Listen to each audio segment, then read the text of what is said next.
Thank you very much. Thank you, Ralph. First of all, let me clear the record on a couple things. I have nothing against the University of Georgia. You got to have some place for people that can't get into the University of Florida to go to college. And as far as Charlie Crist is concerned, sometimes I feel, I don't know if you know this, but he's now a Democrat. He ran as an independent, now as a Democrat. But a few weeks ago, he announced that he's interested in potentially traveling to Cuba. Yeah, so there might be another party change yet ahead. So we'll see. But I'm really honored to be with you here tonight, today, or this afternoon at this event, and for what all of you guys do at home for the cause of our faith and our freedom, and how those two things are combined. Let me begin by telling you the story, a little bit of my own family. Ralph talked about it a little bit a moment ago, but I think we all come from where we come from. We're all deeply influenced by our backgrounds and the people who help shape us. And I'll turn to that at the end of my speech to highlight the importance of that in today's America. My grandfather was born in 1899 at the turn of the century in rural Cuba. He was one of 12 or 13 children raised in a rural area to a farming family. When he was 6 years old, he had polio. So he lost the use of one of his legs. He was left disabled permanently. He couldn't work the farm. So his parents sent him away to school because that was the only chance he could even have to get ahead. And he learned to read and he learned to write, and he became educated. By the way, he was the only member of his family who knew how to read. When he left school, he went to work at a cigar factory. What he would do is he would sit in the front of the room while the workers were rolling their cigars, and he would read to them, first the newspapers, and then a novel, and then when he was done, he would sit at the tables and roll cigars himself. A few years after that, he went to work at a railroad station. He actually ran the station. And life was not bad by the standards of early 20th century Cuba. And then one day, he lost his job, overnight. He lost it to someone who had a political connection, someone who was connected to power and to politics, and life was never the same for them again. Life in early 20th century Cuba, as it would have been almost anywhere in the world, was hard for a disabled man to provide for his 7 daughters. He wound up in Havana, Cuba, fixing shoes in a little space he rented out in a barber shop before finally having the opportunity to come here to the United States. Years later, my grandfather was like my best friend growing up. He lived with us in our home, and I would spend countless hours on the porch of our home listening to him tell me stories about all the things he learned as he read those newspapers and those novels and years since, about history and politics. One day it was about the Cuban Revolution, and the next day it was about World War II. But putting all of that aside, the most important lesson that my grandfather left with me is one that's shaped everything I've done since. The notion that I would have chances to do things he never had the chance to do. You see, my grandfather was born like almost anyone who's ever lived on earth, into a society where your future was determined by the circumstances of your birth. If you were born to a rich family with political connections, you too could get ahead. But if you were born to a poor family with no access to power, then your future was usually very limited.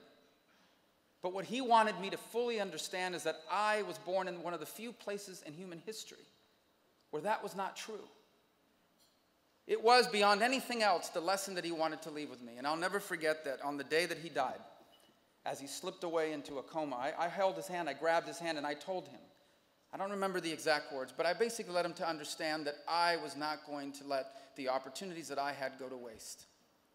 And even as he slipped away, I remember him squeezing my hand as if to say, that's exactly what I wanted you to know. The reason why I say this to you is not simply to make us feel good about me or you or about our country in general, but because it reminds us of what makes us special and different as Americans and as a nation. The reason why America is special and what defines us as a people and as a nation is the idea that anyone from anywhere can accomplish anything here, because we believe that every human being born anywhere on earth has a God-given right, not a law-given right, a God-given right to go as far as their talent and their work will take them. Our founding says that we all have a God-given right to life, to liberty, and to pursue happiness. And we've put in place a limited government political system and a free enterprise economic system that has made that possible here more than any other place in all of history. The problem we face now is that there are millions of Americans that don't think that's true anymore. They feel as if that dream of equality of opportunity is slipping away. And the irony of it is that the people in charge in the White House today actually ran on the promise of helping people like that. And yet, by every conceivable measure, people who are trying to get ahead are worse off today than they were 6 years ago. Why is these things happening? Well, one is because the world around us has radically changed. The nature of our economy has changed. A moment ago, you heard from a great reformer, Mike Lee, my colleague with whom I work closely on many of these issues. Our economy is different. We used to have a national economy. Now it's a global one. Our competition is often halfway around the world, not halfway across town. And you see the jobs that have slipped away because of automation and because of outsourcing. We also see challenges in the fact that all the better paying jobs of the 21st century require a higher level of skill or education, and many of our people haven't acquired it. But you also see an erosion in the values that have made our economy and our people strong. You can't have a strong country without strong people. And you can't have strong people without strong values. The world around us has changed, and yet our laws, our government, and our institutions have not changed with them. They are relics of a 20th century.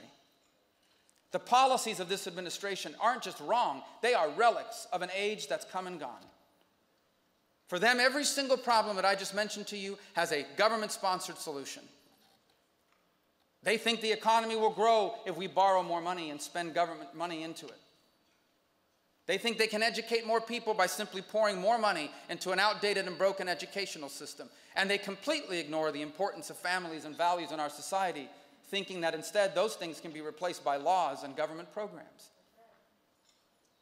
The good news is that we still have time to reclaim the American dream, to restore it, to help it reach more people than ever before. But to do so, we must do what Mike Lee just talked about. We must give our nation a 21st century reform agenda that re-embraces our founding principles of free enterprise and limited government, but applies them to the challenges of the 21st century. And there are three simple goals that we need to lay out. The first is we need an economy that will create millions of higher-paying jobs. And those higher-paying jobs are created as a function of one of two things: innovation or investment. Someone builds and creates something new, or someone takes money they have access to and they risk it to start a business or grow an existing one. We have to make America the best place in the world to invest and innovate. Right now, we are no longer the best place to invest because our tax code is among the most complicated and expensive on the planet. And other countries are targeting investment away from us. They brag about how their tax code is better than ours. The other thing that's holding back innovation is runaway regulations. And here's the dirty secret about runaway regulations. Some of the strongest supporters of big regulations are established industries. Big companies, big corporations, and status quo industries who use regulations to prevent competitors from ever existing. Imagine for a moment if Blockbuster Video had successfully convinced the federal government to pass a law that required that in order to rent a movie, you must go to a retail outlet to rent a video cassette or a CD. Because in their head, it would be a way to protect children from watching rated R movies. If they had ever come up and be able to pass a law like that, we would never have had the ability to download streaming video like we do today. It's not outside the realm of the imagination to see a law like this being proposed in another industry. But time and again, we have seen established industries use our laws and our regulations to protect themselves against competitors. Of course, a big company may not mind big government. They can afford lawyers and lobbyists. But if you are trying to start a business out of the spare bedroom of your home, you can't afford lawyers and lobbyists, and by the way, you probably are violating the zoning code. The second thing we need is a modern 21st century education system, one that gives people the skills they need for the higher paying jobs of the 21st century. What does that mean? Number one, we have to stop stigmatizing career education. In this country, we still need welders and plumbers and electricians and airplane mechanics, and we should be able to graduate kids from high school with those skills so they can go to work right away and make it to the middle class and beyond. We need a higher education system that is available to people who have to work full-time and raise a family. If you are a single mother with 2 girls, you have to work full-time, you wake up in the morning, you make those girls breakfast, you drop them off at daycare, you work 9 hours, you rush back to pick them up before daycare closes, you bring them home to make them dinner and do their homework. It's 11 o'clock at night and you are exhausted. And the only options available to you is our existing higher education cartel. An established higher education system that does not want to allow any competition. Now, these universities will tell you we offer online courses. Yes, they do. The online courses oftentimes are more expensive than sitting in the classroom. We need to provide a new form of higher education for people that have to work full-time and raise a family, so they can package learning wherever they acquired it, life experience, work experience, online coursework, often that is free, and some classroom work, so that they can get a degree that allows them to get a better job. The receptionist needs to become a paralegal. The billing clerk needs to become an ultrasound technician. They will never be able to do that with our broken higher education system. Another example of an established industry, a higher education cartel that crowds out innovation and choices. And last but not least, the cost of higher education is completely out of control in America. I don't have time to get into all the solutions, but here's two that in my mind make sense. Number one, when a kid takes out a student loan, that university should be required to tell them, here's how much people that graduate from our school make when they graduate with the degree that you're seeking. So that the Greek philosophy majors will understand that the market for Greek philosophers is tight. And the other is we need alternatives to student loans. Hey, I owed over $120-something thousand in student loans. When I came to the Senate, I still had over $100,000 in student loans. We need to create alternatives to student loans, and I've proposed one. It's called the Student Investment Plan, and it allows you to go out and find someone that will invest in you, help you pay your higher education, and in return, you pay them back with a percentage of your income over a defined period of time. I encourage you to read the Wall Street Journal last weekend. It featured that idea and how it's been used in other countries to open higher education options for people all over the world. So the first two things we have to do is make America the best place in the world to invest and innovate, create millions of jobs, and give people access to the skills that they need. But here's the third you never hear discussed. We must reinvigorate the role of values in our country. You see, I believe that you can have all the diplomas on the wall you want. If you don't have the values of hard work, discipline, and self-control, among others, you will not succeed. And the trick is that no one is born with these values. There is not a person in this room, in this country, or on this planet who was born with those values. Those values were taught to you, and they were reinforced. They were taught to you in strong homes, and they were reinforced by churches and synagogues and the community around you, and by your family as well. And it is eroding all around us. The single greatest contributor to economic and educational underperformance in America today is the breakdown of families. The single greatest contributor to poverty in America today is the breakdown of families. By the way, I don't say this as a way of saying give up on the people that aren't in strong families. On the contrary, I say that as a way of saying we have to do everything we can to help people that are growing up in these challenged circumstances. Because all the government programs in the world will not help them overcome this unless something happens. And there's some things government can do. For example, we have to empower parents. It is unfair, it is immoral, it is un-American that in this country, poor people are the only ones who cannot choose where their children go to school. Every parent in America deserves the right to send their children to the school of their choice, not the school board's choice, and certainly not Washington's choice.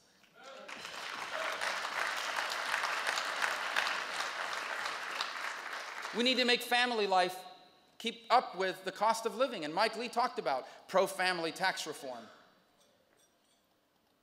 A real health care reform, not the disaster that we have today, but one that allows families to buy the health insurance that they need at a price they can afford from any company in America that will sell it to them, no matter what state they're in.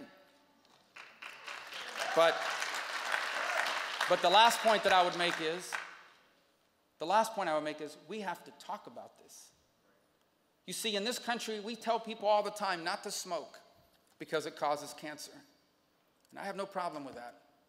We tell people to be careful and not gain too much weight because it causes heart disease and diabetes. And I have no problem with that. But we also need to tell people it's important for you to keep your family together. It's important for you to be good parents. It's important for you to instill values in your children because you will struggle to succeed in this country and in this world if you do not. And too often we have too many leaders in both public and private life that will not do that because they are afraid to be seen as sitting in judgment of someone. but at least those of us who are inspired by Judeo-Christian values, we're not seeking to sit in judgment of anyone. But we know that there are fundamental truths proven through thousands of years of human history. And we have an obligation to our country and to our fellow man to use our positions of influence to highlight those values. And no matter how much we spend to reform education, no matter how attractive we make America economically, we cannot have a strong country without strong people. And we will never have strong people without strong values. And that's why I encourage you to keep doing what you're doing. I'll close by saying that I am not typically considered to be someone that came from a privileged background. At least if you believe the American dream is about how much money you make or how famous you become, that would be true. But I did come from a privileged background. You see, my parents both grew up poor as well. I told you about my mother's struggles because my grandfather, who struggled to raise them, that's where she grew up. My father, when he was 9 years old, lost his mother and went to work and would work basically for the next 70 years. Both of my parents came to this country because it was the only place on earth where people like them had a chance at a better life. It wasn't easy here either. Here they never became famous or rich. My dad was a bartender, my mom was a cashier, a maid, a stock clerk. And yet my parents fully lived the American dream. They were able to find jobs that allowed them to make it into the American middle class. They were able to provide for their children a strong and stable home where we were loved and felt protected and safe, and we were encouraged to dream. A home where our parents loved each other and they loved us. And they saw their children grow up to do all the things they never had a chance to do. I had the privilege to grow up in an environment like that, and all those things are an extraordinary advantage. I would rather live in a strong and stable home raised by loving parents than in a broken one raised by millionaires. And so I did come from a background of privilege. The greatest of all is to be a citizen of the one nation on earth where the son of a bartender and a maid could have the same dreams and the same future as the son of a president or a millionaire. Today, there are millions of people that seek the same for themselves and for their families. And whether America remains exceptional or not will be determined by whether those dreams become possible or not. If we ever become a nation where people like my parents can no longer get ahead, we will lose what makes us special. But if we return to the principles of our founding, to free enterprise, to limited government, to the notion and the reality that government is supposed to serve the people, not people serve the government, to the fundamental truths of strong values equals strong people, then we can reclaim the American dream. Then this 21st century can also be an American century. At the end of his life, my father never lived to see Election Day, but he did see me win a primary. On the day of my primary, he wanted desperately to make it to my event. He had been sick now for a number of months, had not gone out of bed for weeks. And so I went to check in on him in the middle part of that day. My nephew opened the door. He lived with my sister at that point. He was smiling. I said, "What are you smiling about?" He said, "Come in, let me show you." So I walk into the back of the house, and my dad is sitting fully dressed, ready to go in his wheelchair. First time he had been out of bed in weeks, because he wanted to go to his son's victory party. Now, he was a proud father, as any father would be. But as I look back, I realized that he wanted to be there, not simply because he was proud of me, but because on that night, his life was affirmed.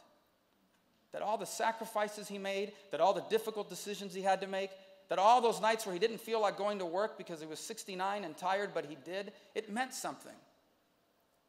It had a purpose and a meaning.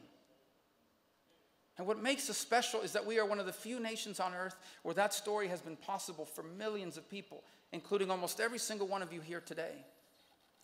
What we are called to do in this generation is not just to preserve that, but to expand it to reach more people than it ever has. And I believe that we will. For in less than 2 years, we will have new leadership, God willing, in the White House and in both houses of Congress. And then we can do what every generation of Americans before us has done. Whatever it takes to ensure that our children inherit what we inherited, the single greatest nation in the history of all mankind. Thank you for the opportunity. God bless all of you. Thank you.